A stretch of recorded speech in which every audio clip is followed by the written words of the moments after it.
I'm telling you, Japan just got a double shot in the air and at the sea. Yes, revised data for Japan's July to September gross domestic product quarter released on Monday showed the economy contracted faster than initially reported in November. Japan's economy just contracted 2.3% annualized. That's not a slowdown, that's a collapse, and it's about to get worse. China is squeezing them from one side, the US is hitting them from the other. Japan's politicians are too arrogant to notice. Let's break it down. I'm telling you, Japan just got a double shot in the air and at the sea.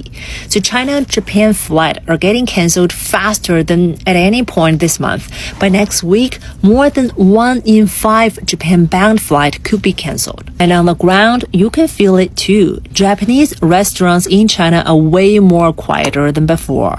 With the one that I went last night was almost empty at dinner time. They even had a sign saying all seafood is sourced from non-Japanese waters.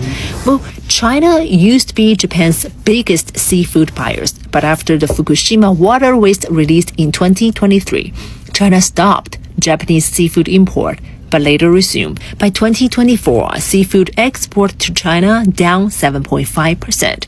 And since then, Japan's seafood industry has been trying to make up the difference, selling more to the US, Mexico, Southeast Asia, the Middle East, blah blah blah, basically anywhere else it can be found.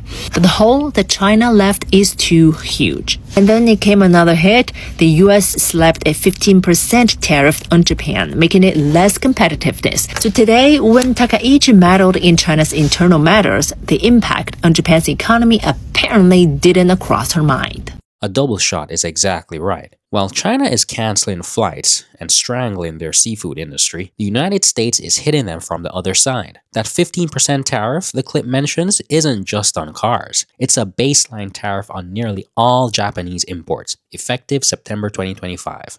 So the Q3 numbers are already bad, but they don't even reflect the full impact of this new tariff regime. Japan is losing its biggest tourism market and its biggest export market is getting squeezed simultaneously. There's no escape route. Yes, revised data for Japan's July to September gross domestic product quarter released on Monday showed the economy contracted faster than initially reported in November. Third quarter GDP fell 0.6% quarter on quarter or 2.3% annualized, steeper than analyst forecast of 2.0% decline. Private consumption, which accounts for more than half of the economy, was revised up to 0.2% from 0.1% in the initial report. Meanwhile, capital expenditure fell 0.2% from the previous quarter, down from the initially estimated 1.0% growth. Prime Minister Sanai Takaichi unveiled a stimulus package worth 17.7 trillion yen or 114 billion US dollars, which includes price relief steps such as utility subsidies and tax cuts, as well as wage support measures aimed largely at helping smaller firms. Analysts say the data could give Takaichi rationale to continue fiscal support in the future. The new figure will also be factored into Bank of Japan's policy meeting later next week, though experts say they are unlikely to derail its gradual path of interest rate hikes. Let's be clear. A 2.3% annualized contraction is a disaster, a complete nosedive, and it's even worse than the pessimistic forecast. They're trying to spin the tiny 0.2% bump in private consumption, but the real story is the collapse in capital expenditure. Businesses aren't investing. They're scared. That 17.7 trillion yen stimulus package, it's a band-aid on a bullet wound. You can't print your way out of a structural collapse when your biggest trading partners are actively trying to sink you. Japanese conservative leaders have come out in a rare public outing saying that they are extremely happy that China has decided not to choose Japan as a holiday destination or a travel spot for their citizens, as the Japanese do not like Chinese tourism and they think that Chinese tourists are extremely rude. It's very rare for a conservative country like Japan to have leaders come out so publicly stating such things. They've never denounced other country tourism, but now they're starting to point fingers at China. Let's see how deep this goes. I mean, you just can't make this up. While their economy is in freefall, Japanese politicians are publicly celebrating the loss of their biggest spending tourists, calling them rude. This is economic suicide driven by pure arrogance. They are literally cheering as billions of dollars in revenue evaporate. This is a death wish. It shows a complete and utter disconnect from the reality that their entire economic model is dependent on the very people they are insulting.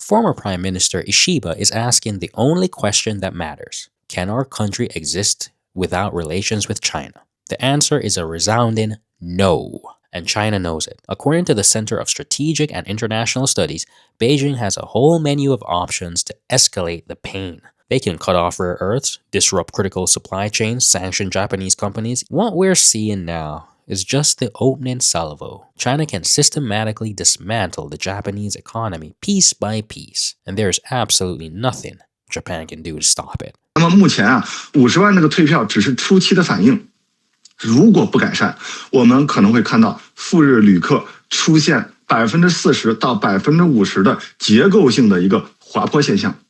那么中长期来看，整个的航空运力可能会重构，流量会再分配。我们看资本不会在风险当中裸奔，我们也不可能让我们的飞机在地面上趴窝。